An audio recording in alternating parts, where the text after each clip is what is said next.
ever heard about budgetary control?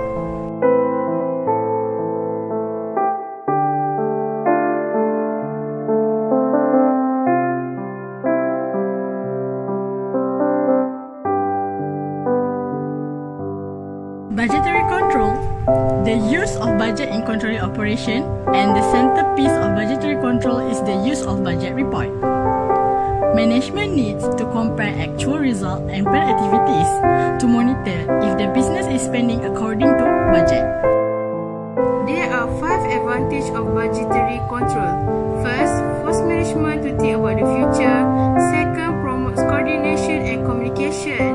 Third, clearly defines areas of responsibility. Fourth, provides a basis for performance appraisal. And lastly, enables remedial action to be taken as various emerge. A control system is designed to facilitate the operation of a process through the reporting of the information generated by the process and prompting appropriate changes to the input in response to appraisal of that information. There are 2 types of control system, which is first is feedback and second is feed-forward. Feedback. First, information on actual result experience is obtained from the process and compared with control data. Second, deviation from the control data will prompt feedback in order to bring actual result back in line with plan.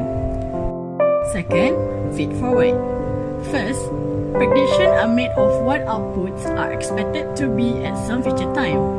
Second, likely errors can be anticipated and steps taken to avoid them.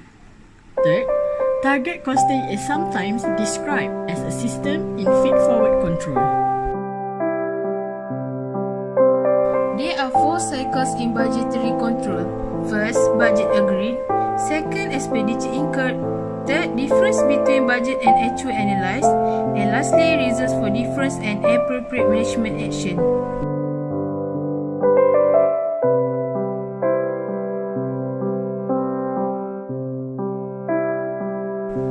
Fixed budget. A fixed budget, or known as static budget, is a projection of budget data at one level of activity. Data for different levels of activity are ignored and actual results are compared with budget data at the activity level used in developing the master budget. It is also used for planning purpose.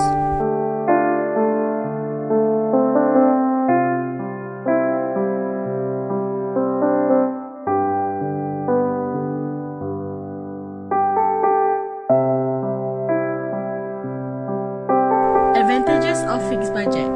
First, work for people on fixed income. 2, allows you to plan ahead. Third, easier to track and keep your budget.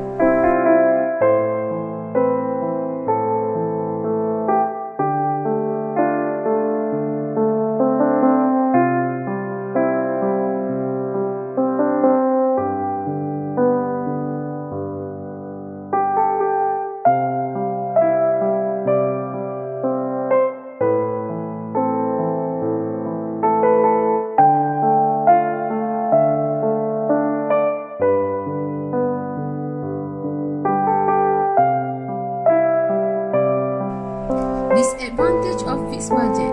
First, it ignores the possibility that there can be variations in the expected level of activities. Second, the analysis of the variance may be meaningless, which may not be compared on a common basis.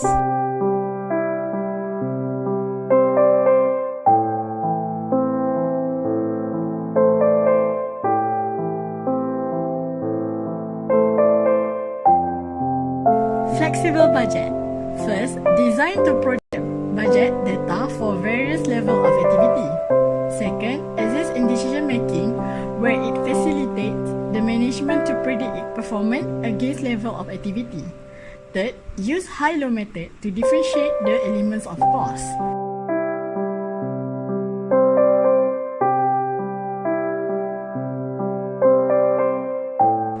Advantages of flexible budget. First, do not require a frequent revision.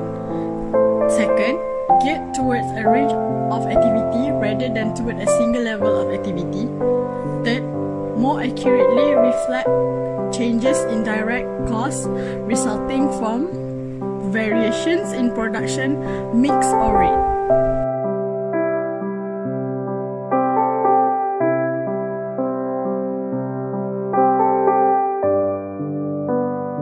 There are two disadvantages of flexible budgeting. First, confusing.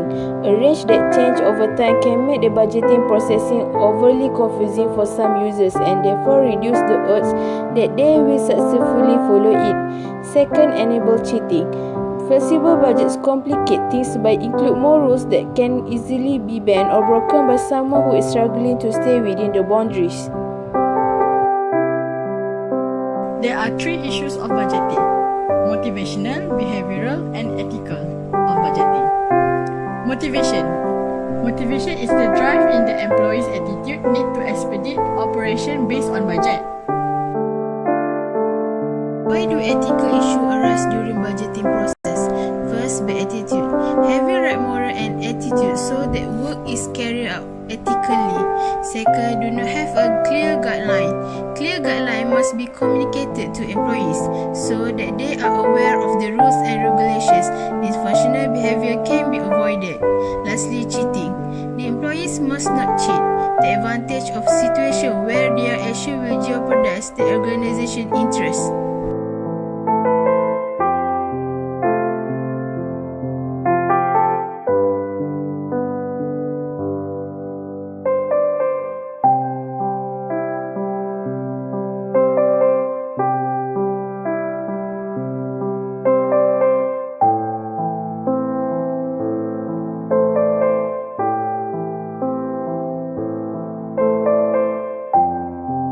There are two types of behavioral issues of budgeting, which is first is participative budgeting and second is budgetary slack. For participative budgeting, it means that managers who are held accountable for budget performance have to develop their own budget estimates. Participative budgeting have two types. First is top-down budgeting and second is bottom-up budgeting. Top-down budgeting.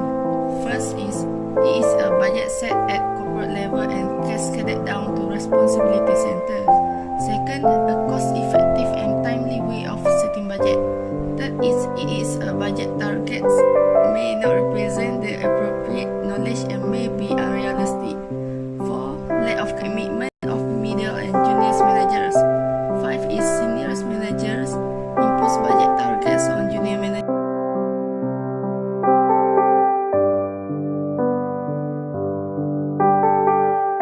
Bottom-up budgeting. First, enhance accuracy of budget estimates.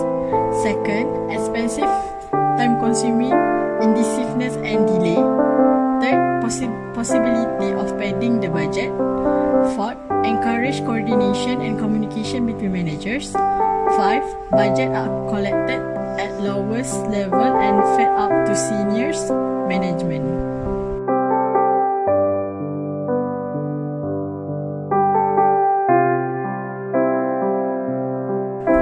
Budgetary slack.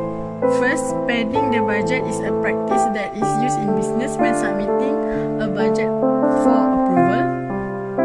Second, artificially inflate the proposed budget in order to give project room to expand or to cover unexpected costs. Third, budget padding will result in budgetary slack, which is different between the revenue or cost projection and a realistic estimate. Reasons for creating budgetary slack. First, to ensure performance look good. People believe that their performance will look better if they can beat the budget. Second, to cope with uncertainty. If nothing goes wrong, supervisor can beat the budget. It's unfortunate even occur, budgetary slack will absorb. Third, competing for limited resources. Managers. How to solve budgetary slack issue? First, 1.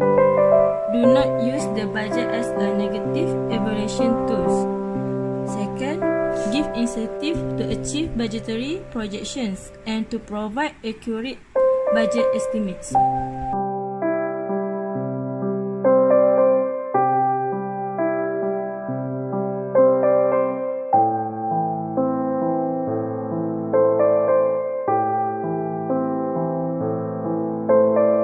limitation of budgeting. Firstly, time consuming.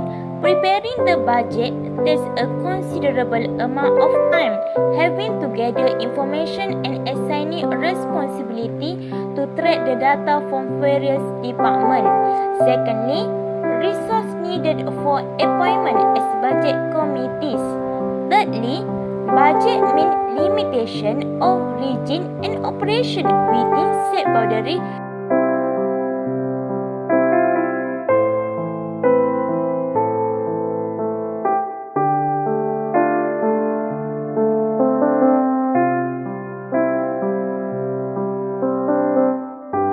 Next, beyond budgeting, inter-devolvers managerial responsibility where power and responsibility go hand in hand.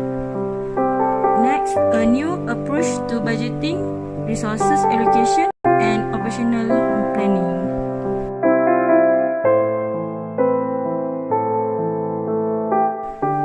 Importance of beyond budgeting. First, enable and encourage continuous innovations. Second, attracts and keep the best people. 3. Leads to loyal and profitable customers.